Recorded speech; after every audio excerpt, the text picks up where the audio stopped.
कल हम लोग देखे थे हाँ इन्वर्स ट्रिगोनोमेट्रिकल फंक्शन कि इन्वर्स ट्रिगोनोमेट्रिक किसको बोलते हैं, इसमें हम लोग क्या क्या पढ़ते हैं इसके बारे में देखे थे, और साथ में कैसे बनता है कोई भी फंक्शन इन्वर्स इसको देखे थे और छोटा छोटा क्वेश्चन बताए थे। बस ना कल दो चार जो फॉर्मूला बताए थे उसको फिर से एक बार रिवाइज कर देते हैं। यही एक बताए थे कि साइन इन्वर्स साइन थीटा जो होता है वो ऑलवेज थीटा होता है। अगर सेम फंक्शन और उसी का इन्वर्स रहे, इन्वर्स फंक्शन और उसी का बेसिक फंक्शन रहे तो वो हमेशा क्या हो जाता है, एंगल आ जाता है। ये बताए थे, एग्जांपल भी दिए थे कि 2 और 2 का उल्टा दोनों को मल्टीप्लाई कर दोगे तो हमेशा 1 आता है, इसी की वजह से। ठीक है, इसके बारे में कल हम लोग डिस्कस किए थे पूरा। वैसे कॉस के साथ होगा, टेन के साथ होगा, सारा कुछ वैसे ही होगा, यही बताए थे कल। एक यही फॉर्मूला बताए थे, इसके अलावा तो और कुछ नहीं बताए थे। ठीक है, तो क्वेश्चन देते हैं फिर से। जैसे मान लो कॉस इनवर्स √3/2 रहेगा तो इसका वैल्यू निकालना है, तो कैसे निकालेंगे? तो चेक करेंगे कि कॉस में √3/2 वैल्यू किसका होता है। कॉस में √3/2 किसका वैल्यू होता है बताओ? हाँ 30 का होता है ना, 30 यानी कि रेडियन में चेंज करेंगे तो हाँ π/6 यानी ये हो जाएगा कॉस इनवर्स कॉस π/6। ठीक है, अब कॉस इनवर्स कॉस थीटा क्या होता है?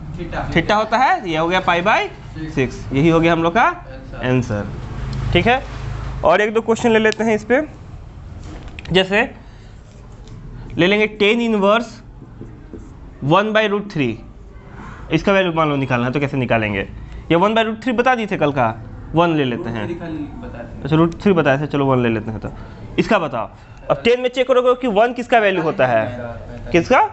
45 का। तो 10 इनवर्स 10/45 यानी कि 10π/4।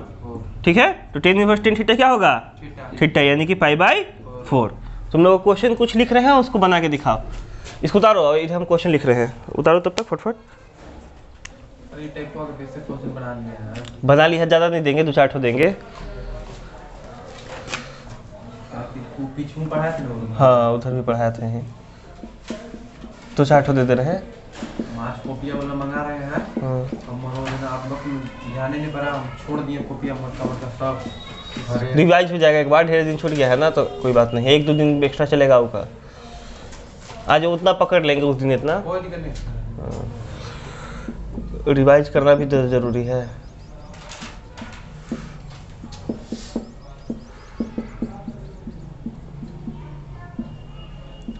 चलो इतना बना के दिखाओ फट से। एक और क्वेश्चन और दे देते हैं।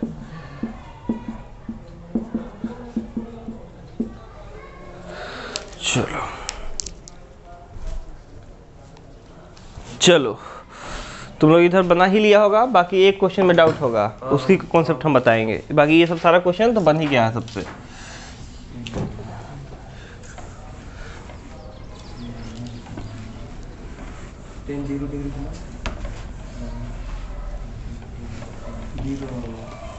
देखो निगेटिव एंगल का अलग कॉन्सेप्ट चलता है, negative angle of inverse function. अब हम लोग ये पढ़ेंगे, अब पढ़ेंगे negative angle of inverse function. अगर इसको अलग कैटेगराइज कर दें तो इसको नाम है negative angle of negative angles of inverse function, inverse trigonometrical function, inverse trigonometrical function. Hindi में जिसको जानना है तो वही कि व्युत्क्रम त्रिकोणमितीय फलन का ये ऋणात्मक कोण फंक्शन। चलो जैसे ये क्वेश्चन था वही का, इसको भी बनाएंगे हम लोग। तो देखना इधर ध्यान से देखो, जो बना लिया ठीक है, अब जो जिसका छूट गया है वो कर लेना। अब इसको मत लिखो अभी, बाद में लिखना, पहले समझ लो। देखो जिसको छोड़ दो अपना मत बनाओ, बाद में बनाना। नहीं बना रहे सर। अब जैसे कि साइन लिखा हुआ है, इसके अगर हम लोग एंगल को माइनस में लिख लेते हैं तो ये निगेटिव एंगल हो गया। यहाँ इन्वर्स का बोला है तो ये साइन इन्वर्स रहेगा। ठीक है, या कॉस इन्वर्स रहेगा, टेन इन्वर्स रहेगा, ऐसे करके माइनस में रहेगा। तो याद रखना कि साइन इन्वर्स माइनस थीटा जो होता है वो ऑलवेज होता है माइनस साइन इन्वर्स थीटा। कि साइन इन्वर्स माइनस थीटा रहेगा। अगर साइन इन्वर्स के अंदर अगर एंगल माइनस में होगा तो बाहर माइनस करके एंगल को प्लस में कर लेंगे, एंगल को कभी भी माइनस में नहीं लिखते हैं, ठीक है। उसके बाद अगर टेन इन साइन का उल्टा क्या होता है, कॉसेक होता है, कॉसेक का भी सेम ही चलेगा, कॉसेक इनवर्स माइनस थीटा रहेगा, तो हम लोगों का हो जाएगा माइनस कॉसेक इनवर्स थीटा। उसके बाद हाँ कॉसेक इनवर्स, ठीक है। और उसके बाद अगर टेन इनवर्स माइनस थीटा रहेगा तो ये भी हो जाएगा माइनस टेन इनवर्स थीटा। उसके बाद यहां ध्यान देना, अगर कॉस इनवर्स माइनस थीटा रहेगा तो ये pi minus cos inverse theta होता है, ठीक है। सेक इनवर्स माइनस थीटा रहेगा तो pi minus sec inverse theta होगा प्लस थीटा। और वही अगर tan inverse tan cot inverse minus theta रहे तो ये भी रहेगा pi minus cot inverse theta. तो हमेशा याद रखना है कि अगर साइन इनवर्स का एंगल अगर निगेटिव में रहेगा तो हम लोग इसको माइनस बाहर करके पॉजिटिव कर सकते हैं। कॉसेक का अगर एंगल निगेटिव में रहेगा तो माइनस को बाहर करके कॉसेक को प्लस में कर सकते हैं। टेन का अगर एंगल निगेटिव एंगल रहेगा इन्वर्स में तो माइनस बाहर करके उसको एंगल को पॉजिटिव कर सकते हैं, ठीक है। वही कॉस का रहेगा तो पाई माइनस करके पॉजिटिव कर देंगे, सेक का रहेगा तो भी पाई माइनस करके पॉजिटिव कर देंगे, कॉट का भी रहेगा तो देखो थोड़ा सा इसको याद करने का कोई ट्रिक है कि जहाँ भी कॉसेक को छोड़ के, क्या साइन वाला को छोड़ के बाकी जहाँ भी सी रहेगा उसमें पाई माइनस हो जाएगा। देखो स्टार्टिंग सी से हुआ है ना, लेकिन एगो को छोड़ के कॉसेक को, क्या कि साइन का उल्टा है ना तो साइन जैसा चलेगा, अब फिर कॉस जैसा कौन चलता है, सेक, इसलिए इसमें भी पाई माइनस होगा। तो ऐसे करके याद कर सकते हो, ज़्यादा हार्ड नहीं है, 2-3 बार इसको लिखेगा तो याद हो जाएगा, ठीक है। साइन के साथ डायरेक्ट माइनस, कॉस के हाँ याद हो जाएगा ना, ठीक है। चलो क्वेश्चन लेते हैं इस पर। जैसे अभी क्वेश्चन ये थे टेन इनवर्स माइनस रूट 3, यही क्वेश्चन था ना। तो ये टेन इनवर्स माइनस थीटा है तो प्लस में कर लेंगे, तो टेन इनवर्स माइनस थीटा क्या होगा, हाँ माइनस टेन इनवर्स थीटा, यानी माइनस बाहर आ जाएगा और टेन इनवर्स क्या हो जाएगा, रूट 3 हो जाएगा। यही होगा, यही ना होगा। चलो तो अब माइनस, अब 10 में चेक करो कि रूट 3 किसका वैल्यू होता है 10 में, 60 का, यानी कि पाई बाई 3 का, यानी 10 पाई बाई 3 हो गया। तो 10 इनवर्स 10 थीटा क्या होगा, थीटा होगा, पाई बाई 3 होगा और बाहर माइनस है इसलिए माइनस, ठीक है। चलो और कोई क्वेश्चन ले लेते हैं, जैसे कॉस इनवर्स माइनस 1/√2, ये ले लेते हैं, इसको बनाते हैं। अब जो कॉस इनवर्स माइनस थीटा क्या होगा, पाई माइनस, हाँ pi minus cos inverse theta, यानी कॉस इनवर्स 1/√2 हो गया। तो pi minus cos inverse, cos में 1/√2 किसका वैल्यू होता है, यानी 45, यानी कि पाई बाई 4 का। अब क्या हो जाएगा, कॉस इनवर्स कॉस थीटा क्या होगा, थीटा, यानी पाई बाई 4, तो pi minus pi by 4 subtract करो कितना हो जाएगा, 3 पाई बाई 4। ये हो गया आंसर, समझ में आया, ठीक है। एक और क्वेश्चन ले लेते हैं, जैसे रहेगा सेक इनवर्स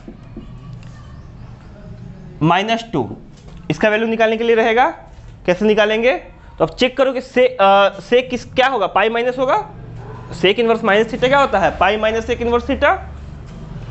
तो ये क्या हो जाएगा, ये हो जाएगा हम लोगों का पाई माइनस सेक इनवर्स यानी 2, थीटा कितना हो जाएगा, 2 हो जाएगा, ठीक है। चलो तो पाई माइनस सेक इनवर्स, अब 2 किसका वैल्यू होता है, 60 का होता है, यानी कि पाई बाई 3 का, सेक पाई बाई 3। तो सेक इनवर्स सेक थीटा क्या हो जाएगा, थीटा, यानी कि पाई बाई 3, घटाएंगे तो 2 पाई बाई 3। ये हो गया हम लोग का आंसर। आया समझ में। इसी पे क्वेश्चन दे रहे हैं कुछ जो भी बनाओगे।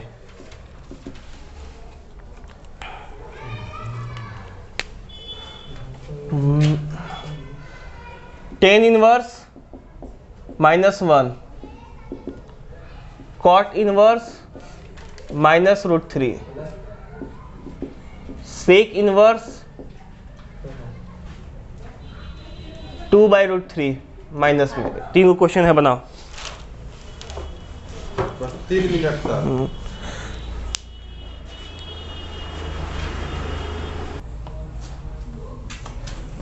देखो ये वाला क्वेश्चन तो सब बना लिया तुम लोग, अब आगे देखते हैं नेक्स्ट कॉन्सेप्ट।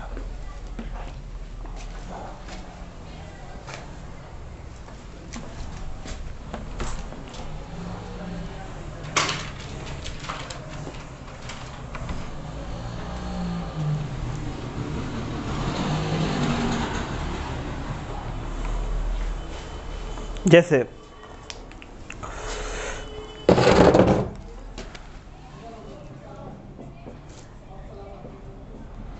नेक्स्ट कॉन्सेप्ट जो है, या फॉर्मूला भी इसको बोल सकते हो, याद रखना है। इतना है जी, 5/6 है।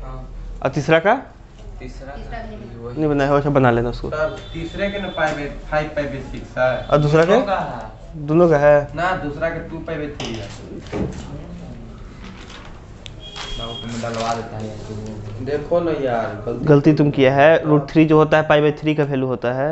एक मिनट, तुम्हारा सही है, 5/3 के वैल्यू सर इसका सही है, तुम्हारा गलत है। इसका गलत है, तुम्हारा गलत है। ये जो होता है π/3 का होता है, π/6 का होता है। π/3 तुम किया है।